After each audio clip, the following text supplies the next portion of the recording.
भगवान बोलते हैं इस स्तर पे आ जाओ, फिर आपका कर्म क्या है वो इम्पोर्टेंट नहीं है, फिर मैं दूंगा ना, आप मेरे से कनेक्ट। अभी हम छोटे मोटे कनेक्शन बनाते हैं, ये बड़ा कनेक्शन होता है, डायरेक्ट भगवान से कनेक्शन। हरे कृष्णा। भगवद गीता अध्याय 9 श्लोक संख्या 29। समहं सर्वभूतेषु न मे द्वेषोऽस्ति न प्रियः ये भजन्ति तु मां भक्त्या मयि ते तेषु चाप्यहम्। मैं न तो किसी से द्वेष करता हूँ, न ही किसी के साथ पक्षपात करता हूँ। मैं सबों के लिए समभाव हूँ, किंतु जो भी भक्ति पूर्वक मेरी सेवा करता है वह मेरा मित्र है, मुझ में स्थित रहता है और मैं भी उसका मित्र हूँ। यहाँ पे ऐसा लग रहा है कि भगवान दो अलग अलग चीजें बात कर रहे हैं और दोनों अलग दिशा में है, कॉन्ट्रडिक्ट कर रहे हैं एक दूसरे को। पहले बोलते हैं समोहम सर्वभूतेषु, मैं सबको, हर जीव को समभाव से देखता हूँ, न किसी से द्वेष करता हूँ और न किसी को प्रेम करता हूँ, न मुझे कोई प्रिय है न मैं किसी से द्वेष करता हूँ, सबको समभाव से देखता हूँ। अच्छी बात है, भगवान है, आपको तो भेदभाव कर नहीं सकते ना, आप है ना। सरकार तो नहीं भेदभाव कर सकती ना, जैसे पुलिस वाला है वो कानून का प्रतिनिधि है तो वो भेदभाव नहीं कर सकता। ये तो स्वयं भगवान है, तो भेदभाव करेंगे तो कैसे चलेगा। क्योंकि भगवान का भक्त हनुमान जी राम के भक्त हैं, रावण भी तो इन्हीं का ही है ना, रावण भी भगवान का ही बच्चा है,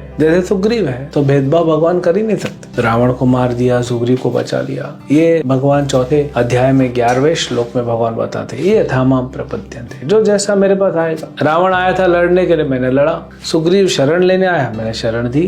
भगवान बोलते हैं जो जिस भाव से आएगा मैं वैसा उसको करूंगा। तो ये बात कहने के बाद अगले लाइन में भगवान कहते हैं कि मैं अपने भक्तों के प्रति कुछ स्पेशल स्नेह रखता हूँ। ये कैसे हो गया? ये तो भेदभाव हो गया। अभी तो आपने कहा समोहम सर्वभूतेषु, मैं भेदभाव नहीं करता, सबके प्रति समभाव रखता हूँ। देखिए, जैसे कोई व्यक्ति है, बहुत दानी है, महादानी है, बहुत पैसा है और हर दिन लाखों लाखों रुपए का दान देता है। कंबल बांटेगा, अनाज बांटेगा, खाना पका के खिलाएगा, स्कूल बना के देगा फ्री में, हॉस्पिटल्स बना के, बहुत दान देगा, किसी में भेदभाव नहीं करता। जो आए ले जाओ, जो आए ले जाओ, जितना चाहिए उतना ले जाओ। लेकिन वो व्यक्ति भले सबको दान दे रहा है, लेकिन अपने परिवार के प्रति, अपने बेटे के प्रति, अपने बेटी के प्रति वो अलग स्नेह रखेगा ना। दे तो उनको भी रहा है, उनको भी दे रहा है, उन घर वालों को भी दे रहा है, बाहर वालों को भी दे रहा है, लेकिन जो स्नेह होगा, जो प्रेम होगा, वो तो अपने घर के लोगों के प्रति होगा। क्यों?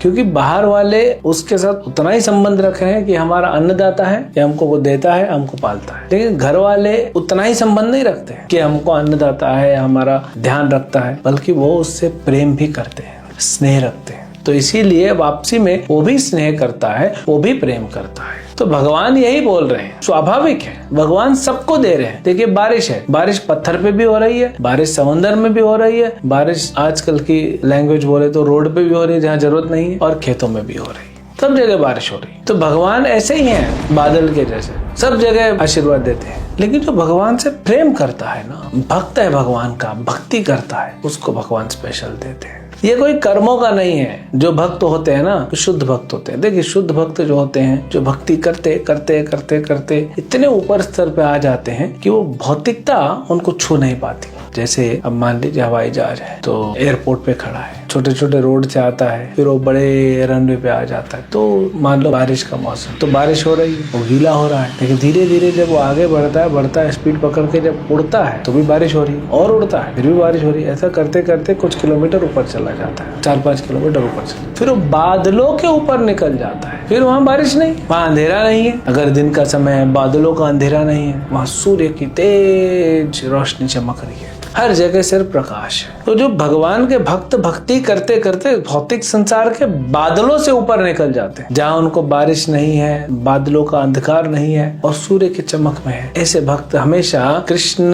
के साथ रहते हैं। उनमें मन लगा रहता है कृष्ण का, और कृष्ण में मन लगा रहता है भक्तों का। ये उस स्तर के भक्त हैं जो हैं तो भले इस संसार में, लेकिन भक्ति करके बहुत उन्नत हो गए, ऊपर पहुंच गए। तो ऐसे भक्तों का कर्म खत्म हो गया है, जीरो हो गया है। लेकिन क्योंकि वो यहाँ रह रहे हैं तो भगवान उनको क्या देते हैं? सुख दुख देते हैं। भगवान क्यों सुख दुख देते हैं? जब कर्म भी नहीं है, भगवान आनंद देते हैं भक्तों को, दुख क्यों देते हैं? दुख हमको सिखाने के लिए, हमको शिक्षा देने के लिए भगवान कभी कभी अपने भक्तों के साथ ऐसा करते हैं। नहीं तो भक्त हमेशा आनंद में रहता है। अच्छा, दुख भी बाहर से मिलता है, अंदर से वो आनंद में है, उसको अंदर से दुख नहीं होता है। कोई अच्छा मजबूत होगा, जिम जाने वाला कोई लड़का होगा 25-30 साल का, बढ़िया बॉडी होगा, उसको वो एक इंजेक्शन लगा, उसको क्या फर्क पड़ना है? उसका शरीर इतना अच्छा बना हुआ, उसको कोई फर्क नहीं पड़ेगा। तो वैसे ही भगवान के भक्तों को कोई फर्क नहीं पड़ता, लेकिन भगवान इनके साथ जो है लीला करते हैं, आनंद देते हैं तो उनके फायदे के, थोड़ा दुख देते हैं तो संसार को सिखाने के। अब कोई बोलेगा ये सब क्यों है? देखिए, भगवान एक व्यक्ति है, भगवान कोई ऊर्जा नहीं है, भगवान तो ऊर्जा के स्वामी है। और वे चाहते हैं कि हम जो सब हैं, जीवात्मा, हम भी व्यक्ति हैं, हम भगवान के साथ प्रेम का आदान प्रदान करें। तो भगवान यही चाहते हैं, वो स्वामी है, हम उनके दास हैं। ये फर्क है। भगवान विभू है,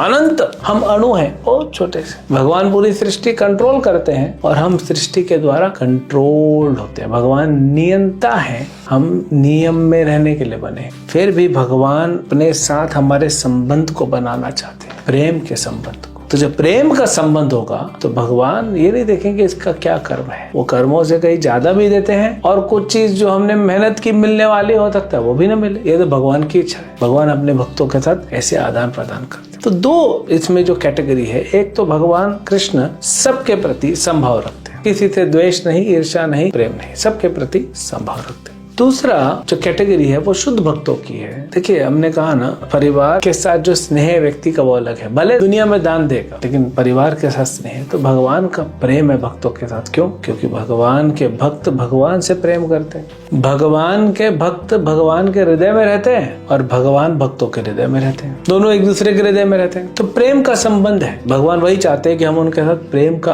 आदान प्रदान करें। और ये कब संभव है? नाम जप करते, सेवा करते, ग्रंथों का वितरण करते, ग्रंथ पढ़ते, लेक्चर सुनते, भोग लगाते, श्रृंगार करते, ये सब करते करते, भगवान के मंदिर की सफाई करते, भगवान के भक्तों की सेवा करते, ये करते करते करते हम उन्नत हो जाएंगे। तो भगवान के साथ हमारा डायरेक्ट रिलेशन हो जाएगा। ये भगवान बोलते हैं इस स्तर पे आ जाओ। फिर आपका कर्म क्या है वो इम्पोर्टेंट नहीं है, फिर मैं दूंगा ना, आप मेरे से कनेक्ट। अभी हम छोटे मोटे कनेक्शन बनाते हैं, ये बड़ा कनेक्शन हो गया, डायरेक्ट भगवान से कनेक्शन। हम गुरु को छोड़ के नहीं जा सकते, भगवान के साथ डायरेक्ट कनेक्शन भी कौन कराएगा? गुरु ही कराता है। इसलिए गुरु की शरण में रह के हमको भक्ति करनी है, उसको युक्त वैराग कहते हैं, वो साधना भक्ति है। फिर धीरे धीरे युक्त वैराग से हम चीजों को छोड़ेंगे, भौतिक चीजों को जो जरूरत नहीं है। अनुकूल और प्रतिकूल, अनुकूल से संकल्प, जो अनुकूल है उसको स्वीकार करना चाहिए, प्रतिकूल से वर्जनम, जो प्रतिकूल है, जो भक्ति के विरुद्ध जा रहा है, उसको त्याग देना चाहिए। तो भगवान के साथ संबंध हमारा इतना हो जाएगा कि भगवान और हमारा ऐसा रिलेशन होगा जैसे मान लीजिए दो मित्रों का होता है, दो प्रेमियों का होता है।